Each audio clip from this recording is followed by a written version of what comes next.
Halo, Assalamualaikum warahmatullahi wabarakatuh. Saya Najib dan tema kita hari ini adalah bagaimana sih bentuk pakaian tradisional orang Rusia 1000 tahun yang lalu. Jadi materi ini saya ambil dari sebuah blog, nama blognya itu Blog Stilistiki dari Yandex.Zen.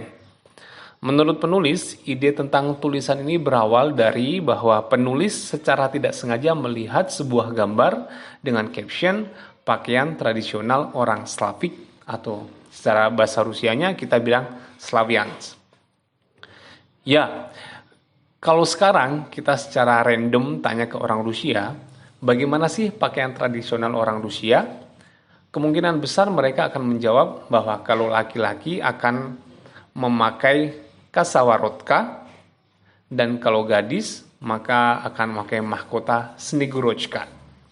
Snegurочка, siapa sih Snegurочка? Snegurочка itu tokoh dalam dongeng musim dingin Rusia yang biasanya hadir atau adanya itu menyertai Ded Moroz.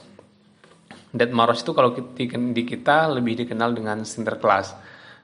Makanya Snegurочка itu diasosiasikan sebagai cucu dari Ded Moroz.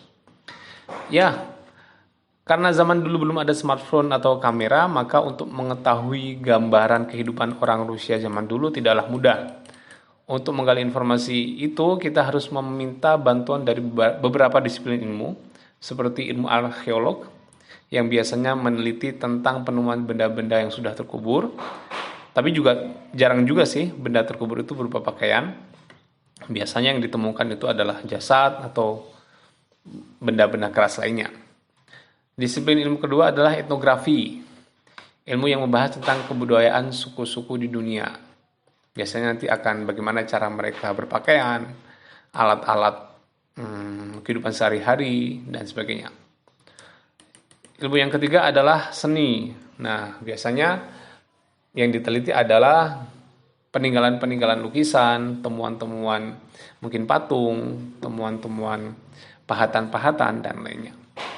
Baiklah, kembali lagi ke pakaian orang Rusia zaman dulu. Data atau informasi tentang pakaian bangsa Rusia zaman dulu memang sedikit. Kalau menurut blog ini, penemuan pakaian orang Rusia kuno pertama kalinya itu ditemukan pada akhir abad ke-16 saat penelitian di komplek pemakaman kaisar. Pada zaman dulu, setiap keluarga membuat pakaian mereka sendiri-sendiri. Bahan dasarnya mereka buat dari bulu domba atau serat tumbuhan. Dan tidak hanya di zaman sekarang, di zaman dulu pun pakaian bisa menggambarkan status sosial pemakainya.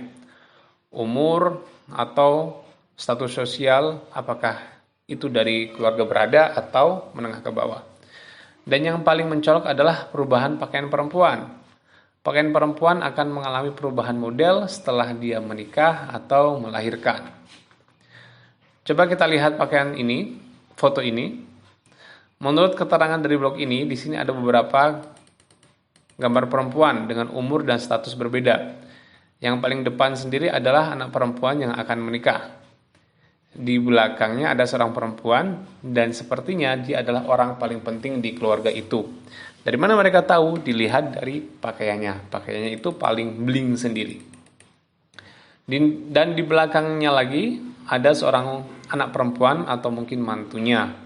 Pakaiannya tidak semewah pakaian yang di depannya. Dari mana tahu? Kalau dulu warna merah itu adalah warna simbol kemewahan. Dan yang baris terakhir adalah mantu yang lain atau anak perempuan yang lain yang umurnya lebih tua dari perempuan yang di depannya yang membawa anak itu. Dilihat dari cara memakai kerudungnya. Nah, sekarang kita akan melihat bagaimana kalau pakaian anak-anak. Pakaian anak-anak itu dimulai dari palionka. Palionka itu bedong, kain yang digunakan untuk menghangatkan bayi. Untuk bayi palionkanya antara bayi laki-laki dan perempuan itu sama. Nah, kalau bayinya sudah mulai jalan, barulah nanti akan dibuatkan pakaian seperti jubah yang panjangnya selutut atau agak turun lagi.